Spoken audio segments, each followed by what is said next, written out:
Shalom amigos, les habla Sergio Bakari del canal Bakari suelto en Israel. Gracias por participar. Como ven, no estoy solo. ¿Sabes qué? Preséntate tú. Bueno, muchas gracias Sergio. Es un honor para mí. Yo soy Mushka Confederar, soy psicóloga clínica, tengo un máster en terapia cognitiva conductual y mi enfoque es integrativo. Atiendo desde la Torá, exclusivamente. Así que, bueno.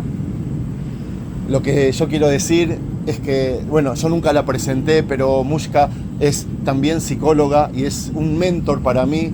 Es la persona con la que yo suelo aconsejarme, hacer coaching, hacer terapia, hacer todo lo que necesito siempre para llevar mi vida adelante. Y el día que yo elegí a ella fue por una sola cosa, más que tu profesionalidad, tu forma de ver las cosas. ¿Sabes por qué? Porque me dijiste, cuando vengas aquí, siempre trae la Torá. Y cuando te dije la Torá, ¿qué tiene que ver? Ella me dijo de que todo lo que ella hace, no solo que se ayuda de la Torá, sino que se basa en la Torá. Ella, los valores y las cosas que sabe de la Torá y de su profesión como psicóloga, la complementa una con otra, y eso fue lo que me convenció a mí a ayudarme de todo lo que tú haces por mí. Así que desde ya muchas gracias. Estoy un poco tenso, por serte sincero. No me gusta hacer videos sobre mí, sobre mi familia, sobre mis cosas, pero siento de que hoy te pedí de que prepares un programa por lo menos chiquito para transmitir a la gente cómo podemos hacer con cosas que están relacionadas tanto con su profesión, la psicología, como la Torá. Antes de terminar con la introducción, yo quiero mostrar este paisaje. Tú querías que hagamos el video en el mar, pero yo te dije no. Acá tenemos, esta es tu clínica, esta es tu casa. Tú recibes presencial, recibes también online. Tú habla sobre tus proyectos, que yo quiero mostrar el paisaje. Con tu permiso, ¿sí habla? Dale. Bueno. ¿Qué estamos viendo? Muchas gracias. Muchas gracias, Sergio. Espectacular. Mira. Este es el mar. Estamos en Kiryat Yam. Estamos en Kiryat Yam. Este es el mar. ¿Dónde es Kiryat Yam? Queda a 18 minutos de Haifa aproximadamente. Y ahí está Haifa, ¿no? Sí, ahí se ven todas las wow, montañas. ¡Qué vista! ¡Qué hermosa vista! Y desde aquí tú atiendes. Sí, yo atiendo aquí. Mi método, como ya los dije, es integrativo. Siempre desde la Torá, desde el Hasidut también. La verdad que... ¿Qué es Hasidut? Hasidismo. Sí, el hasidismo, la verdad que es un movimiento donde uno tiene una misión en la vida. Aquí sí. Por eso es que atiendo desde la Torá, vienen pacientes con trastornos de depresión, trastornos de ansiedad, etcétera, etcétera, y lo que yo trato de enseñar, de que uno tiene una misión en la vida, de que uno vino al mundo para iluminar. Por eso es tan importante, Sergio, como vos tú bien lo haces, tratarse. Entre el mínimo, no hace falta estar mal, al contrario, cuanto mejor estás, más necesitas de tratamiento para mantenerte. ¿Me llevas al diván? Seguro. Vamos. Dante. Ok, yo lo que quería hoy, que me ayudes un poco a transmitir a la gente algunos conceptos de la psicología, que los puedas conectar con la Torá, como yo todo lo conecto con la Torá, y a ver cómo es eso que tú siempre logras conectar tu profesión con la Torá. Para eso quise hacer el video. Dale. ¿En qué pensaste? Muchas gracias. Yo pensé en 3 conceptos, ¿sí? Duelo, angustia y deseo. Ok. ¿Por qué pensé en estos conceptos? Porque en la Torá aparece el duelo, justamente cuando un ser querido se muere, están las 5 etapas, ¿sí? Que no las vamos a mencionar, que está, bueno, la Shivá, los 30 días, etcétera, etcétera. En la Torá, por ejemplo, dicen, disculpa, por ejemplo, cuando muere Moisés o cuando muere Aarón, dice de que el pueblo estuvo 30 días haciendo el duelo, y por lo general lo que pasa en la Torá es de que se dejaba el cuerpo descansar durante 1 año hasta que se consumía la carne y quedaban los huesos y ahí se enterraban. 30 días y 1 año, yo creo que está conectado también con la psicología, ¿eso puede ser? Totalmente, porque justamente el duelo es un proceso de elaboración, ¿sí? ¿Qué es el duelo? Es cuando alguien pierde un objeto amado. El objeto amado podría ser una persona, una mudanza, cambio de país, ¿sí? Perder una mascota, con lo cual requiere a grandes rasgos de un proceso. Siempre el duelo, Sergio, es singular. No podemos decir que para elaborar el duelo hay un límite de tiempo, pero sí una psiquiatra, Elizabeth Kubler-Ross, habló de 5 etapas, igual como dice en la Torá, las 5 etapas del proceso del duelo, ¿sí? En ellas están las voy a mencionar. Está la ira, el enojo, después está la negociación, la depresión y la aceptación. ¿Culpa no hay acá, no? Y a veces sí, Okay. a veces sí, totalmente. Entonces, la Torá hay un respeto profundo con la persona que se va y también la persona que queda. Con lo cual, hay todo un respeto que se hace, hablando de las rasgaduras, de la vestimenta, donde aparece esto de que, lo que he leído, de que la persona se rasga, ¿sí? Uh-huh. Alguna prenda y como decir estoy enojado, estoy frustrado. Entonces es una manera de largarlo un poquito. ¿Por qué es importante cumplir con esas 5 etapas? Es importante porque la persona pasa por distintos estados anímicos, ¿sí? Está, como dijiste, aparece también la culpa, aparece la angustia, aparece la tristeza, aparece el enojo. Cuando a veces uno está con un ser querido, lamentablemente, que sabe que se va a morir, ¿sí? Y con una enfermedad, la persona que lo cuida tiene que estar en esas etapas, aceptar que algún ser amado se va a morir, tiene que atravesar por un proceso. Ok, eso en cuanto al duelo. En cuanto al duelo. Nosotros, o sea, lo que yo entiendo es de que lo que en la Torá estaba escrito hace miles de años, la psicología lo adopta o lo empieza a descubrir ahora, en la época moderna. ¿Cuánto hace que hay psicología en el mundo? Muchos años, Muchísimos ¿no? Siglos. Años, ok, seguro. pero ahora es lo que ellos están elaborando y lo que están comprobando de que lo escrito en la Torá se puede aplicar también a la vida de hoy. Es el mismo proceso y los mismos resultados. Totalmente. Y con respecto a la angustia, justamente lo que le pasa a la persona cuando pierde un objeto amado, Sergio, aparece la angustia. La angustia, como diría Freud y Lacan, también es estructural de la persona, ¿ok? Con lo cual, de esa no podemos zafar, como hablando de manera criolla. ¿Sí? ¿Qué es zafar?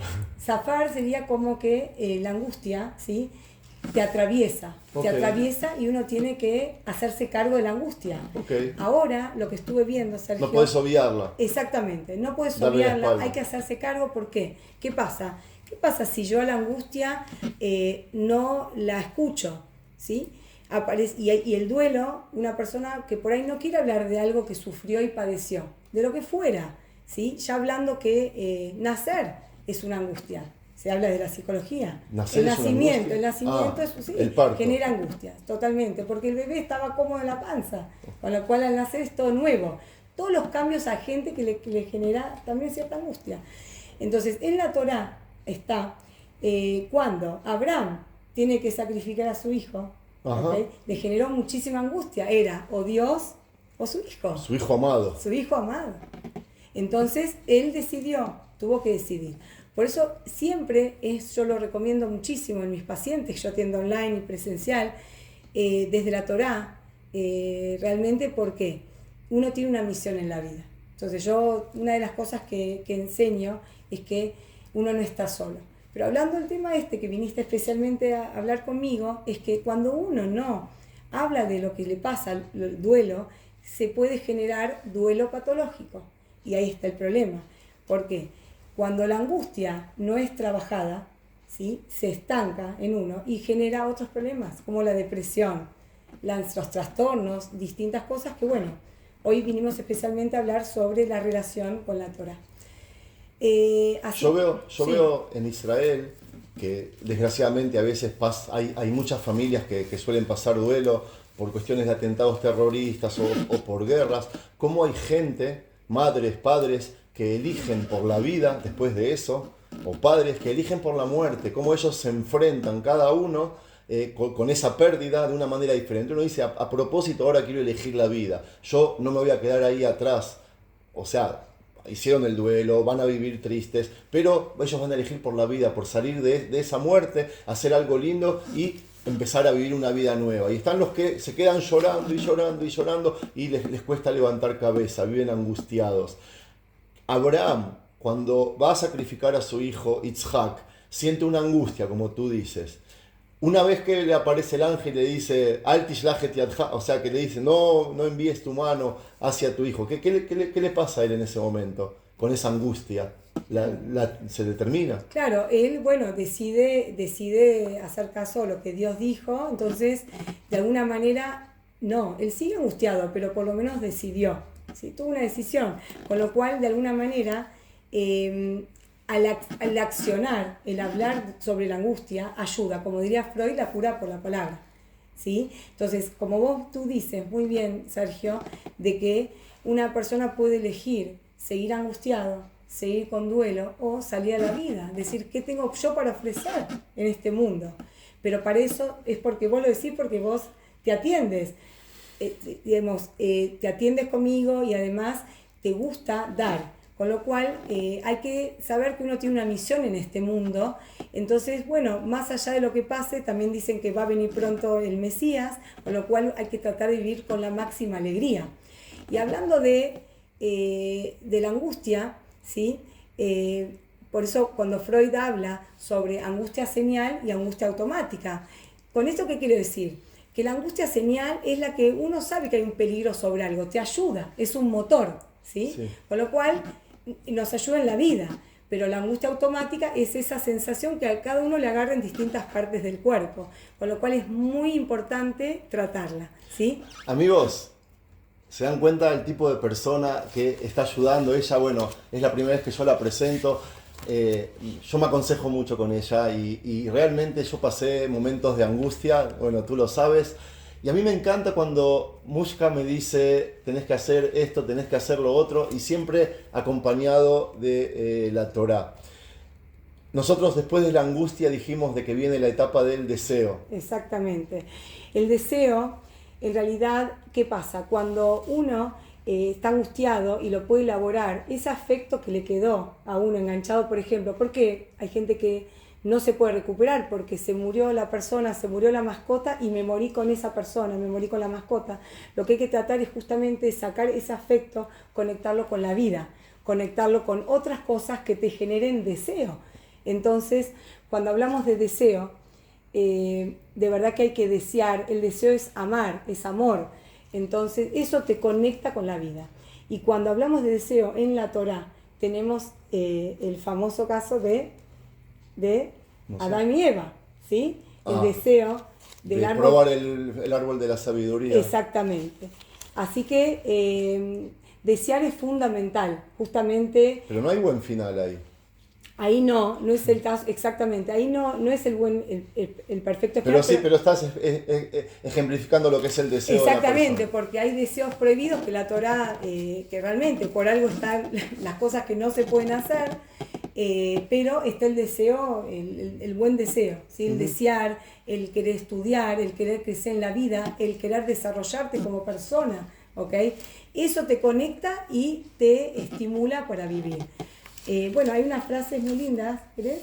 Y la puedo compartir, si querés decir algo más, Sergio. No, yo lo que sí quería decir es de que cuando volvemos a la parte de la angustia, bueno, dijimos de que respecto al duelo, una persona de que no completa el duelo, y quizás en la Torá por eso nos explican que hay que estar 30 días pensando o haciendo duelo por la persona importante que falleció. El duelo te va a acompañar toda la vida si no haces todo el proceso. El proceso se puede hacer en un año o se puede hacer en 2, pero hay que hacerlo. Hay gente que incluso lo hace en 20 o 30 años, que no puede completar el proceso y vive de duelo. Exactamente. De acuerdo con respecto a la angustia, yo siento de que la angustia que vivió Abraham es cero en comparación con la angustia que vivió Sará. Sará cuando se entera, ella estando en Beersheba, de que se corrió quizás el rumor, cuando ella llega a Hebrón y se entera lo que fue a hacer su esposo con su único hijo que había tenido a los 90 años, yo creo que ahí se muere, por eso se muere en Hebrón Sará. O sea que la angustia hay que también tratarla, como tú siempre me dices a mí cuando yo tengo angustia, decídete por algo, toma una decisión y eso te va a salvar. Yo creo que acá a Sara la angustia la mató, no pudo salvarla y se quedó ahí en Hebrón. Totalmente, Sergio, hay mucha gente, como te diga, se muere con la persona. Entonces hay que tratar de elaborar eso y no estar tan enganchado, no quedarse enganchado con la persona, sino buscar en tu interior tus recursos y qué tenés para ofrecer en este mundo. Y para simplificar, el último punto, el del deseo, Lo que quiero decir es de que el deseo vendría a ser algo inconsciente o algo sí consciente, pero el deseo puede ser para el Yetzer Hara o el Yetzer Hatov, o sea, ¿cómo se dice el Yetzer? El instinto de bien o el instinto de mal. Hay que saber cómo llevar a cabo ese deseo, dejarlo en una fantasía o hacerlo realidad. En este caso que nosotros vimos, no nos fue tan bien, digamos. Exactamente, exactamente. Por eso es importante utilizar el deseo de buena manera, ¿sí? Freud incluso habló del instinto del mal, el instinto del bien, de conservación y el instinto de muerte. Estuve en la casa de él hace poco. Sí, te vi. Freud. Espectacular el video, sí. Me encantó, lo súper recomiendo. Y con respecto al duelo, el paralelismo que hace Kubler-Ross, la verdad que me impresionó ver las 5 etapas en la Torá. De verdad. Muchas cosas se están descubriendo en el último siglo a nivel científico que están escritos en la Torá. Siempre hablo de la circuncisión, de la ley del kasher, de cosas que hoy se comprueban que científicamente están bien o aportan, ayudan o benefician a la vida del ser humano. Totalmente. El respeto que la Torá, el judaísmo, le da a la persona que ha fallecido, incluso a los familiares, es impresionante, Sergio. Por eso es que yo atiendo en base a la Torá. De verdad que es lo que más lo siento, porque lo veo que es así, y no vivir en un mundo de inmediatez, de que tapemos todo, de que hay que ser exitosos. Yo cuando hablo de exitosos quiere decir que ser tu mejor versión, pero para eso hay que respetarse, hay que escuchar la voz interior, hay que dar tiempo al proceso. Por eso es todo un proceso, y el duelo es singular. No para todo el mundo es el mismo. Ok. ¿Sí? Algo para concluir esta hermosa visita que tuvimos hoy. ¿Cómo podrías concluir? ¿Cómo te gustaría concluir este video? Bueno, me gusta esta frase, que necesitamos de mucha fortaleza para poder superarlo. ¿Sí? Necesitamos de mucha fortaleza para poder superarlo. Pero tú, como una persona creyente y practicante, creo que adoptas el lema de que Dios te da el problema, pero también te da la fuerza para superarlo. Exactamente eso. Cuando digo, fortaleza, ¿en qué sentido? Digo valentía de querer tratar las cosas, porque cuando yo cambio, o cambia bien un paciente, cambia el paciente, cambia el entorno, con lo cual es tan importante. Obviamente, la Torá lo que te viene a decir es: yo te pongo un problema, Dios dice, te pongo un problema porque sé que lo vas a poder superar. Te está probando. Claro, te está probando, es un desafío. Cuando yo digo que las crisis son oportunidad de crecimiento personal. Y yo siempre digo que lo que no te mata te fortalece. Exacto. La verdad que lo que no te mata te fortalece es una frase que me encanta, y que uno tiene una misión en la vida, con lo cual hay que usar esa misión para que el mundo sea mejor, traer bondad en el mundo. En cuanto uno quiere atenderse a sí mismo, trabajar en su interior, la verdad que estás haciendo un bien a la humanidad, Sergio, ¿sabes? Buenísimo. Y por último, hay que decirle a la gente que si le gustó el material, que le dé un me gusta. Dale, por favor, denle un like, que la verdad que yo agradezco muchísimo a Sergio que se vino especialmente a esta ciudad. Muchísimas gracias. A vos. Nos vemos. Gracias. Bye. Bye.